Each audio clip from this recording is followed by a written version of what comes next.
They called her the strange gunsmith lady. They made her scrub floors and clean toilets while they smirked over their rifles. But just 1 second later, when her sleeve slipped down, the SEAL commander froze in place. Because the tattoo on her arm, it was the kind only those who'd survived hell carried. Welcome to our channel. Before we dive into this powerful story, let me know in the comments which city you're watching this video from. And if you think stories like this deserve to be heard, hit that subscribe button to support us. At Fort Bragg's training ground, the early morning air was chilly and damp, the wind whistling through the tall barriers like it was grazing your spine. Amid the gray, oil-stained dirt and the smell of gunpowder, a blonde woman knelt beside a jammed M4 rifle. No one noticed her at first. No one remembered her name. They just called her the strange gunsmith lady from Range C. Her drab coveralls hid her frame. Her hair was tied back, her face bare of makeup, her eyes never lingering on anyone for more than a second. Need me to color code the manual for you? Princess?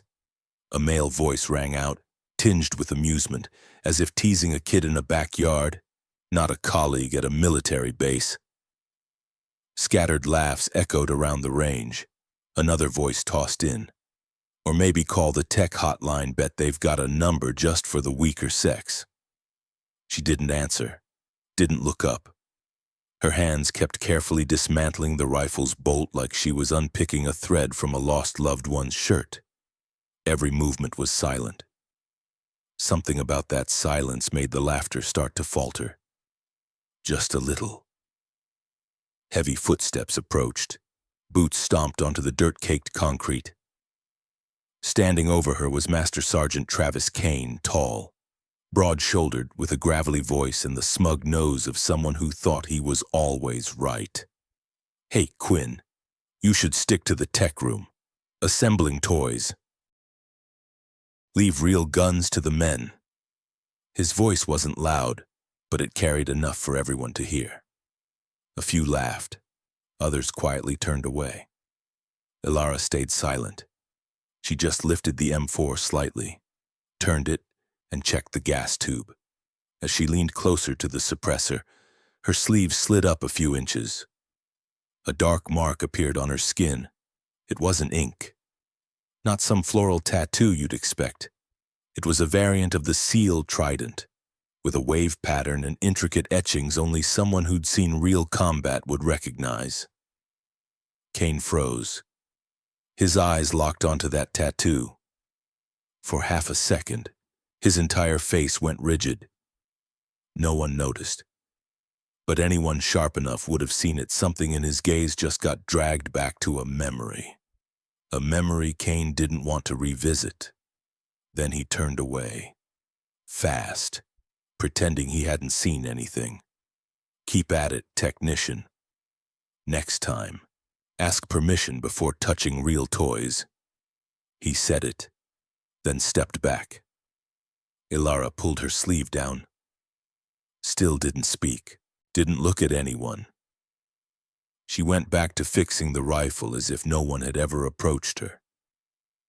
But if someone stood close enough to hear her breathing, they'd notice one thing: her hands weren't shaking from fear. They were shaking from holding back an instinct that had once saved her life and ended many others. And at that moment, none of them knew. The woman they were mocking was once called by a name that classified reports didn't dare print ghost. Her name was Ilara Quinn, 35 years old. She lived as quietly as a breath in the morning mist. No one called her the best gunsmith on base. No one understood why she could fix an M4 just by listening or touch an SR-25 and spot a crack in the chamber before it jammed. They only knew her as the quiet blonde technician. But what they didn't know was something many had died to keep secret. 6 years ago, she held a different rank, Captain Ilara Quinn. Call sign in her combat file, Ghost. A member of SEAL Team 9. the first to pass the crucible, a grueling 72-hour solo survival test in pitch-black forest, often breaking even the most seasoned men with paranoia and frostbite. Ghost didn't just survive. She returned with precise coordinates and a map of the entire enemy unit. No one heard a shot. No one found a footprint. During Operation Crimson Shield in Afghanistan, she and her team were sent to escort a CIA asset leaking intel from inside the Taliban. Everything seemed to go smoothly until they realized it was a trap. The terrain was locked, the intel was compromised, and reinforcements never came. The team was surrounded on 3 sides. Bullets rained down like a storm. Ilara carried the classified gear and all the data, but during the retreat, 3 stayed behind to hold the line: Caleb Rowe, Noah Vega, and Micah Trent. Caleb took a bullet while pulling a guard out of the crossfire. Noah used his body to shield her from a grenade exploding at her side, and Micah, her last teammate, fell to a sniper's shot just 2 miles from the extraction point. Ilara tried to drag him, step by step, his blood soaking the red sand beneath her feet. But the enemy closed in too fast. And Micah, in his final moment, whispered just 3 words: "Go, finish it." She never forgot that look in his eyes, never forgot his last breath dissolving into the Afghan mountain wind. When the rescue chopper lifted her out, she had nothing left but the data and an unkept promise. They called her a hero. They offered a silver star, a purple heart, and a medal for valor. She refused them all. On every document, she requested her name be erased from active duty rosters. Medals are for the dead. The living should stay silent, she said. And then she vanished from all public records. All she carried was a custom-etched trident tattoo, the SEAL emblem with waves curling around it. 4 tiny stars for her classified missions. Below, 3 names inked in thin black lines: fine as hair, Caleb Rowe; Noah Vega; Micah Trent. No flourish, no explanation. Just a faint inscription at the bottom, never forgotten. Since then, Ilara lived like a shadow. No rank, no unit, no home. She chose to stay near the training grounds, fixing each rifle as if checking someone's lifeline. Every time she oiled a gun, she thought of Noah. Every time she balanced a barrel, she remembered Caleb. And every dawn, she ran exactly 3 miles, 1 for each man who didn't come back. No one saw her cry. No one heard her story. But the guns in her hands were always clean, always precise, always ready, as if one day, if the souls of Caleb, Noah, or Micah returned and picked them up, they'd know their sister-in-arms had kept her word. From that morning on, when her sleeve rolled up and Kane's eyes flickered at the sight of the wave and trident tattoo, Ilara knew things wouldn't be easy. Kane wasn't the type to ignore a threat. To him, her silence wasn't humility, it was defiance. From that day, Ilara became his clear target. During work hours, she was pulled from the tech shop and assigned the lowest tasks on base: scrubbing toilets when inspectors came, mopping warehouse floors during peak hours, emptying trash for the entire admin block, a place no one had ever seen her enter. Others saw it happen, but no one spoke up. Some avoided her gaze, others quietly turned away. No one wanted to cross Master Sergeant Travis Kane, a man who'd led mercenaries beyond Syria's borders and survived 3 ambushes. And Ilara, she stayed silent. Every task, no matter how filthy, she did without slowing, without complaint, without flinching, so as if paying a debt. Only she understood. Then one Wednesday morning, Kane appeared with something familiar in his hands, an SR-25, the semi-automatic sniper rifle used across chaotic battlefields. But this rifle had been tampered with. Artificial wear marks. A slightly bent gas tube, misaligned screws, deliberately over-tightened. He slammed it onto Ilara's workbench with a heavy thud, like throwing down a gauntlet. "All right, Quinn," his voice boomed, loud enough for the soldiers nearby to take notice. "If you're the expert people whisper about, tell me what's wrong with this one. Don't be shy. We've got time." Ilara studied the rifle for a few seconds, didn't touch it. Then she slowly stood, tied her hair back neatly, and sat before the workbench like a surgeon preparing for a bloodless operation. No notes, no measuring tools, just her hands and ears. She turned the rifle gently, listening to the faint clink of metal at each joint. Her left hand brushed the gas tube for a moment, then moved on.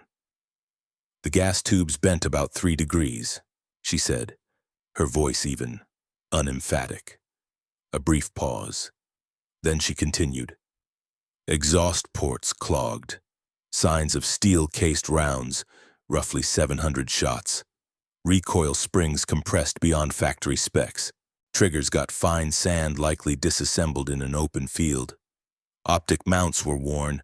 Micro-fracture around the retaining pin, it'll snap under 308 recoil. And..." She paused, tilting her head slightly. "There's grinding inside the chamber. This rifle wasn't neglected, it was sabotaged." The range went silent. No one laughed. No jeers echoed. Kane stood still, his face slackening, his eyes briefly unmoored. Ilara carefully set the SR-25 back on the table as if it were the remains of someone she knew. Then she stood straight, ready to return to her toolbox. But Kane wouldn't let it go. His voice cut through again, lower this time, laced with venom. "You're the kind of woman who hangs around bases to feel important. Playing warrior because you're not good enough to be the real thing. Right?" Quinn whispers started up again. A few eyes turned away. But this time, Ilara didn't walk off. Her left hand, the one that had once guided choppers and pulled teammates from stray bullets, tightened around the torque wrench she held. Her knuckles whitened from the grip.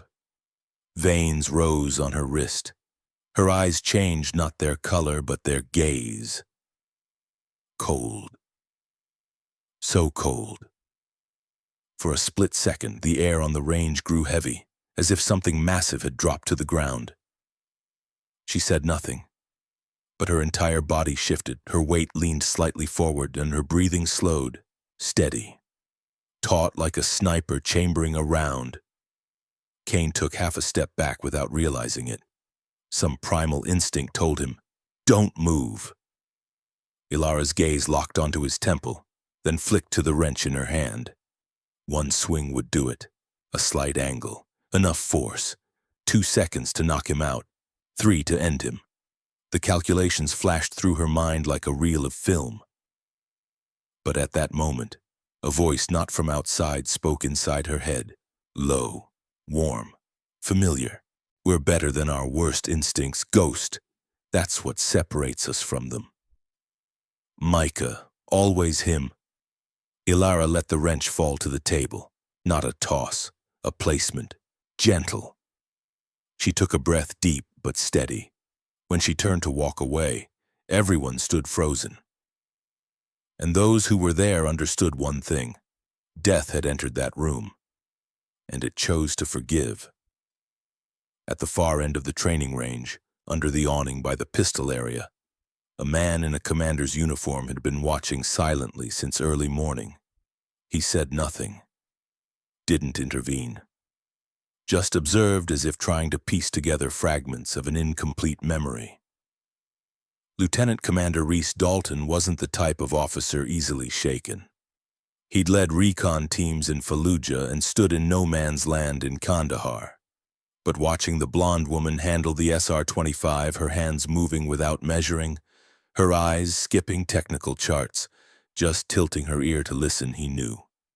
That skill didn't come from books. Not from classrooms. It came from combat. Ilara Quinn.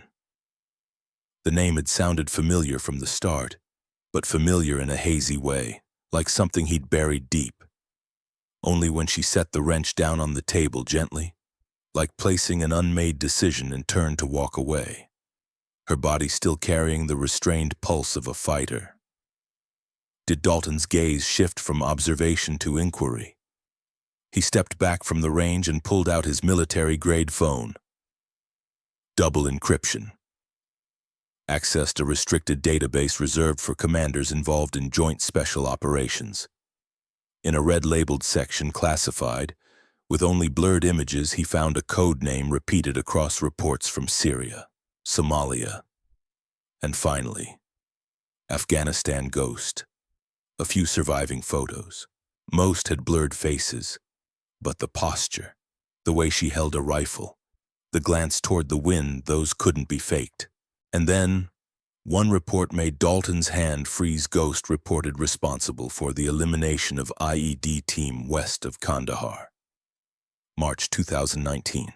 The date, location, and circumstances, they matched perfectly with an ambush his team thought they wouldn't survive. He remembered it clearly. That night, their convoy hit a pressure mine. The group was nearly torn apart. As Taliban snipers tightened their circle from the high ground, no one could break through. Dalton, then just a mid-level officer, was wounded in the leg, struggling to pull a teammate from a burning cab. And then a series of quiet shots rang out from the opposite ridge. One bullet. One enemy. No waste, no misses. A stranger rushed in, pulled him to safety, shielded him, and vanished when the chopper arrived. They never knew who it was until today.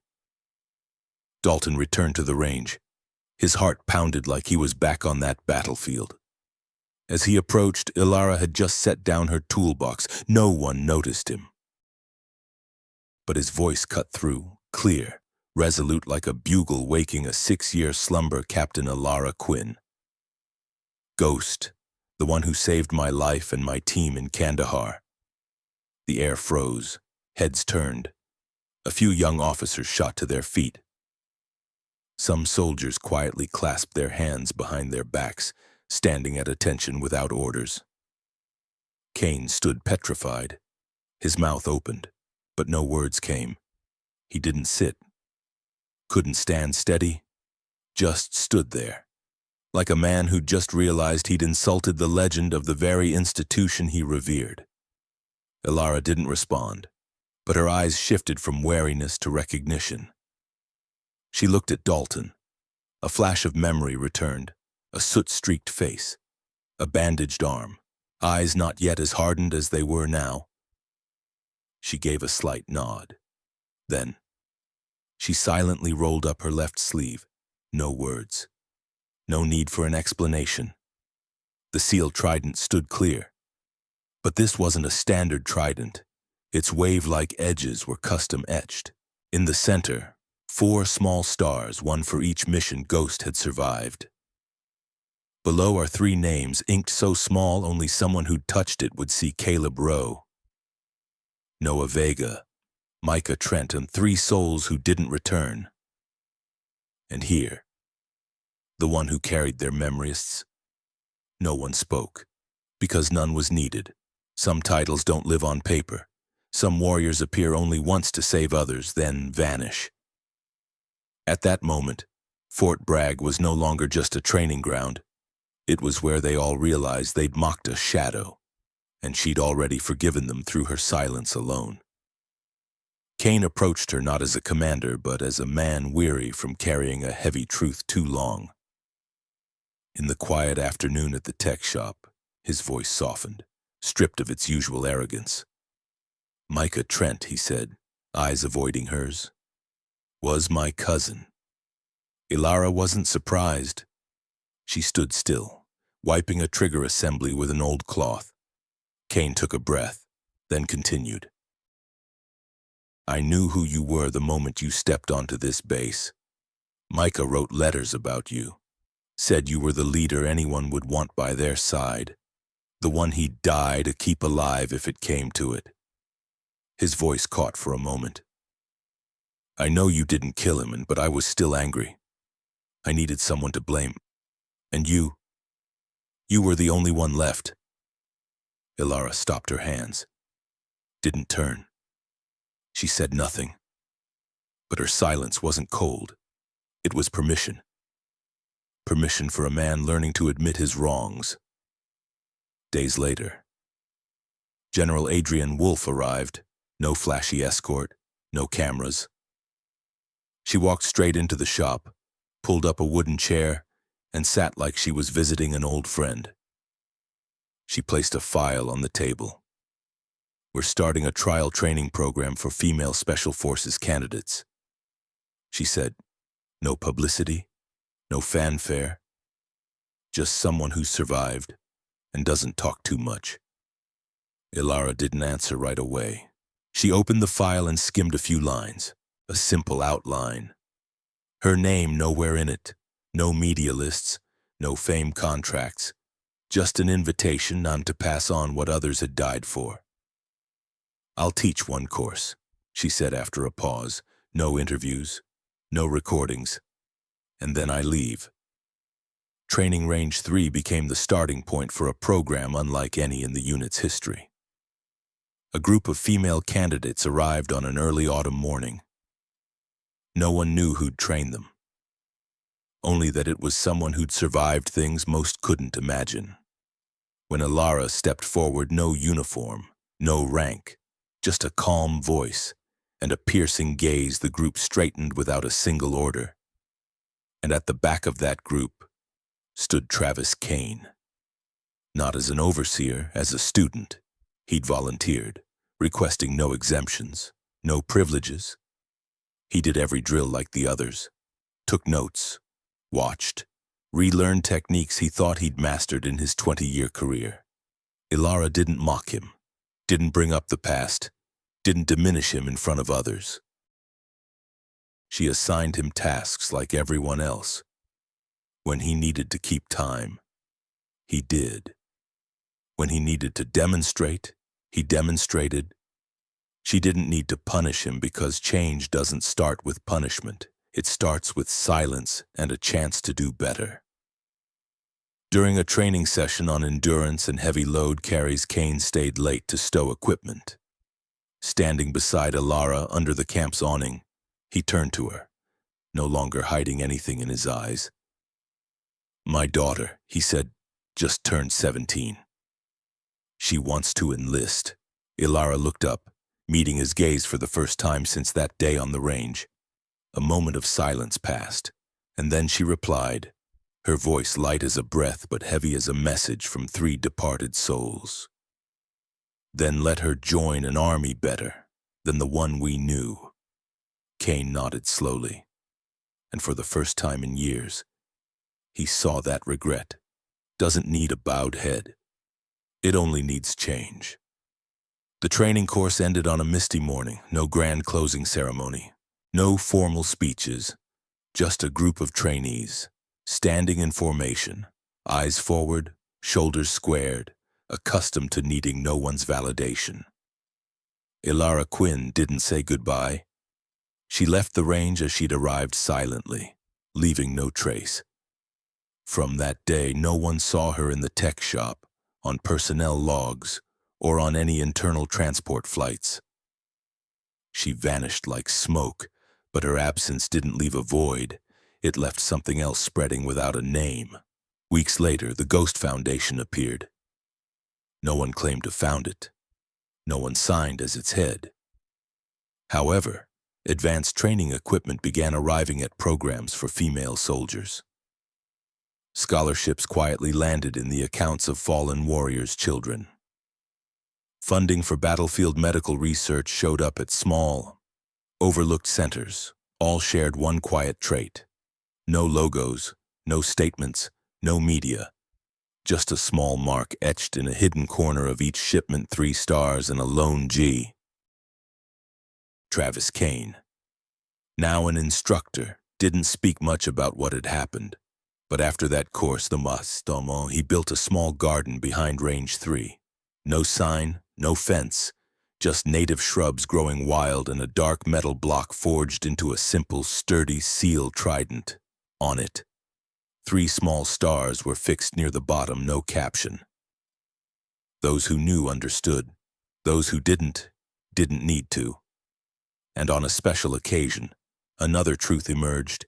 Chief Ellis Monroe, the quiet technician often near Alara, always present when Kane raised his voice. Close enough to step in but never needing to, was confirmed as another ghost.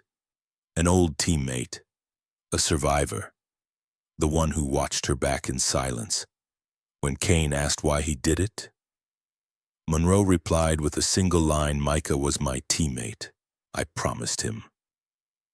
Months later, at the graduation of Kane's daughter, now officially a Navy recruit, a figure appeared among the audience, plain clothes, the hair tied low. Eyes follow no one in particular, yet they are not out of place. When the girl's name was called, the woman nodded slightly, then melted into the crowd before anyone could turn back. Far from the base, hundreds of miles away, where pine forests stretched endless and morning fog cloaked the trails each dawn, Ilara Quinn kept running, 3 miles every morning. Not for training, not for habit, but because each step was a whisper to those gone. In her jacket pocket were 3 worn bullet casings, polished smooth over the years, one from Caleb, one from Noah, one from Micah. She no longer needed names, no medals, no recognition. Because everything was worth keeping, she kept it by living on. And on one particular morning, as she reached her familiar hill, 3 birds soared from the tree line. A vivid red cardinal, a bright blue jay, and a hawk with powerful wings. They circled the air a few times, catching the first sunlight, then blended into the silver-gray sky. She didn't stop. But in her eyes, wide toward the horizon, something softened, as if 3 souls had just been freed from a heavy corner of memory. True strength needs no words. It speaks between heartbeats. Some people don't need their names remembered to leave a legacy. They don't appear on screens or stand at award ceremonies. They simply choose to stand behind so others can live, return, and grow in a better world. If this story touched you, hit the like button, subscribe to the channel, and leave a comment below. Have you ever met a ghost like this in your life, someone who asked for nothing but changed everything? I read every word you write. And who knows, maybe one day, they'll read it too, in silence, the way they've always lived, way.